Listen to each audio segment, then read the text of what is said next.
There's this, I guess it was an incident in Oakland, California, started a riot, sparked a riot in which a police officer shot a guy in the back. I guess he was a black guy, but and I guess he's got murder charges.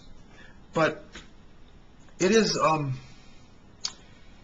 it's a good thing that video cameras exist today, because as I understand, if there wasn't a video camera there, it is just the word of mouth, and defense attorneys can wash away any eyewitnesses real quick. The police are the cockiest people on the planet. Police, that kind of police force. They get this cockiness because they know they've got their sergeant and lieutenants or whatever they are, or this hierarchy. They've got everybody protecting. There's a big family. Everybody's protecting each other. And then, if that's not good enough, they've got lawyers, and then the judges, all intertwined to protect each other. And when you feel that powerful, you just feel like you can do anything. I was talking a little bit about the Burnsville police link. Had some problems with Dan Ottman. Rarely do guys get under my skin, but this guys just do not piss me off. Guys just do not get in my face and piss me off. This guy was a firecracker, and I sent him through the roof about 3 times. The hospital even sent me the bill for the stitches in his head. I'm assuming they've healed, and he's probably learned to probably calm down a little bit when I say that, when I ask if I'm God. But it is, I mean, it's like I asked if, just a few times, I alleged that Beverly Price committed a crime against me, and if I could have just seen a video, it would have been like this. Excuse me? What did you say? What did you say? Well, do you know that's a crime to accuse? Maybe I should send a police officer over there. No, Dan. No. It's not a crime to accuse police officers unless I'm making it up. Unless I'm completely making it up. I didn't visually see this. It is the excitement in his voice. What I would call manic, that this guy needs medication. But when you get a firecracker like that, with the power that I mentioned earlier, the confidence that he is well protected in a family set to protect him,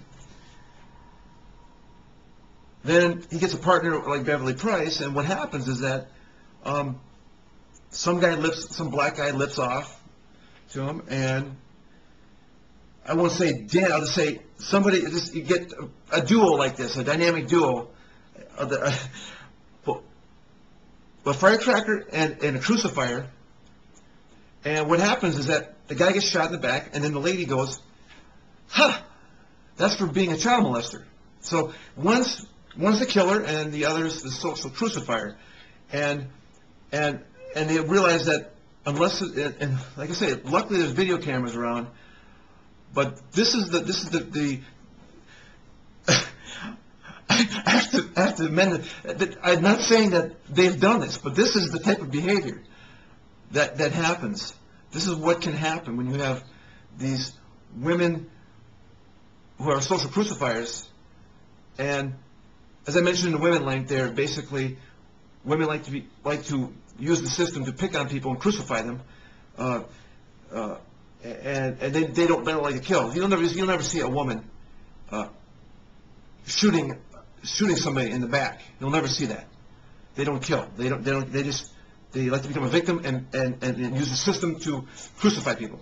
They're social crucifiers, where men are born killers. Okay, that's why you don't see women on the front line in wars.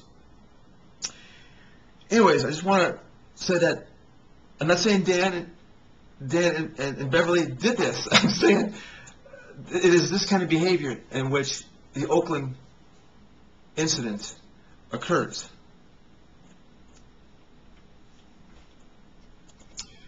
Also, I should mention another behavior that would be helps this along is if you interpret your laws your own way. You sort of make it up like the Dukes of Hazzard. That's what Dan Ottman was doing.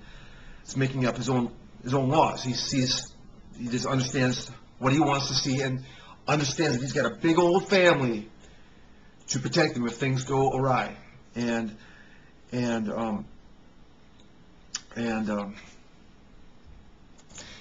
I got caged up on May 1st of 2007, courtesy of Beverly Price, the police didn't take me directly to the VA, so we ended up having three bills incurred because he says that the police aren't authorized to transport. Turns out that when I went to New Ulm, they transported me about 45 miles to New Ulm from Redwood Falls. I said, you know, where's the law that says you can't do this? He couldn't find it. So again, he seems to have his own interpretation of how things work, without any laws backing it up. I did mention that. I should have mentioned that in another link, but I asked if he would give me a statement saying that I'm not God under oath, and he hasn't returned that to me. So it's his cockiness which, you know, allows the Beverly Prices to make up false documents.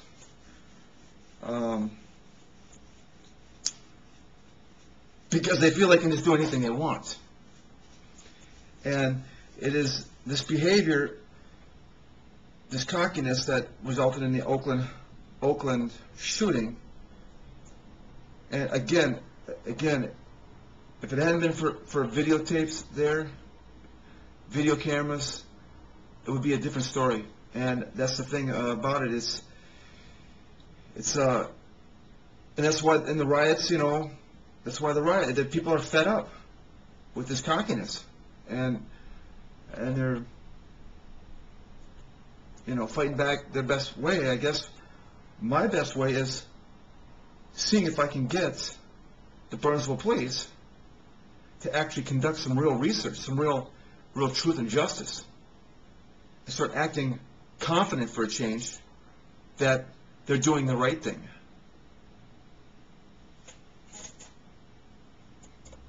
I'm sort of facing a little bit of a problem with Burnsville police. I'm not sure whether they're going to be any help to me in my investigations. I don't think they're on my side, or they feel that they've got so many felony counts that they have a conflict of interest that they cannot help me in my investigations, or they're just pissed off that I'm God and they were wrong the whole time, and now, you know, embarrassment or whatever. It's I don't know what's going on, but it looks like I'm having a little trouble. I may have some trouble getting anything criminal investigations done if the Burnsville police don't cooperate.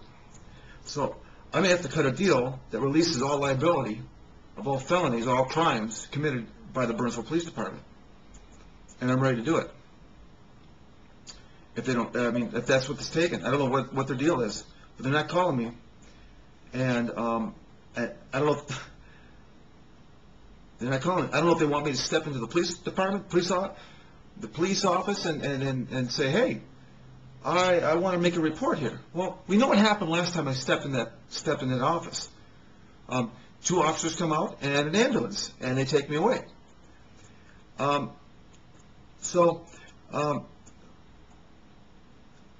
It is like the Dukes of Hazzard, folks. I mean, I thought Smallville police was nuts.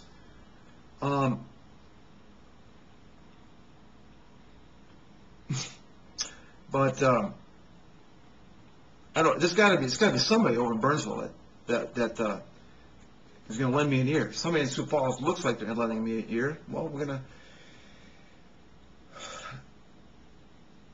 it's going to be hard if all the tertiary police departments, like Savage or whatever, if they're all coordinated in one big family that's going to protect everybody. And then I call the FBI and say, hey, help me investigate this. They say, oh, well, that's Burnsville police. Well, what am I supposed to do? I'm supposed to call the sheriff, and they go, well, we don't really investigate criminal matters, or who knows what I'm going to hear.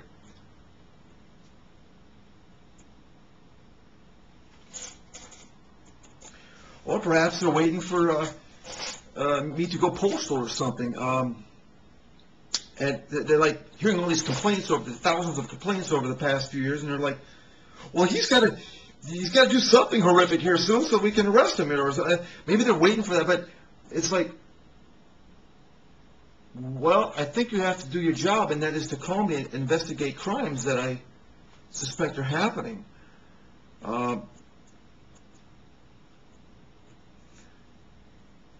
So, Oakland, you think you got problems. I'm trying to, you're rioting the streets. I'm trying to set everybody straight over in the Burnsville Police Department. So it looks like that's my only avenue of getting things going here. The earlier scenario I mentioned is kind of like a Reno 911, where you got the skit.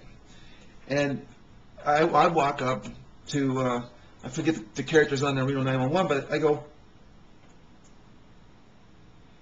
hey, I'm God. And the next thing you know, they got the gun in hand, and the bullets start flying, and I'm dead on the floor, and then the woman goes, that's for being a child molester. That's the scenario I was making about the two.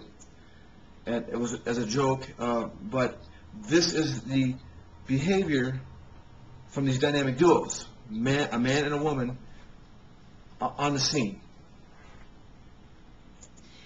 Now there can be actual real excuse for this Oakland thing, and the shootings that occur. There's a intensity that arises from a battle, okay, and but one second. From the video, you can see that this Oakland thing, that there's not much of a battle going on. So, the police, the police have a lot of sympathy. Cop killer and all kinds of cries go out. I guess somebody in St. Paul, police officer, got shot in the line of duty. He was drinking at a bar as part of his duty. .20, really wasted. And he tries going after some guy and gets shot and dies. My goodness, they're having some kind of parades going on. Now, I don't want this guy to die, but when they are portraying this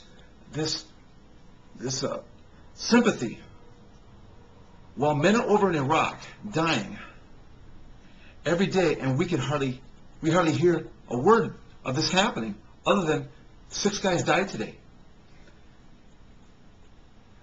I do not understand.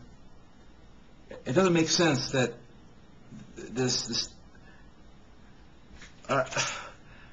can be happening. The level of this excitement that men can get in a heat of battle at that Oakland shooting is literally 1% of the heat that's going on over in Iraq. Okay, 1%. That's it. 100 times the intensity. Testosterone is flying over there. I guarantee it. And one second. What I'm trying to say is, soldiers deserve 100 times the respect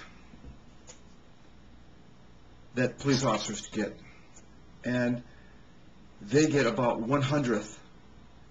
They actually get about 1/100th. 100th of respect. They deserve 100 times the respect of police over here, and they get about 100th of it. Not even barely an acknowledgement of their deaths anymore.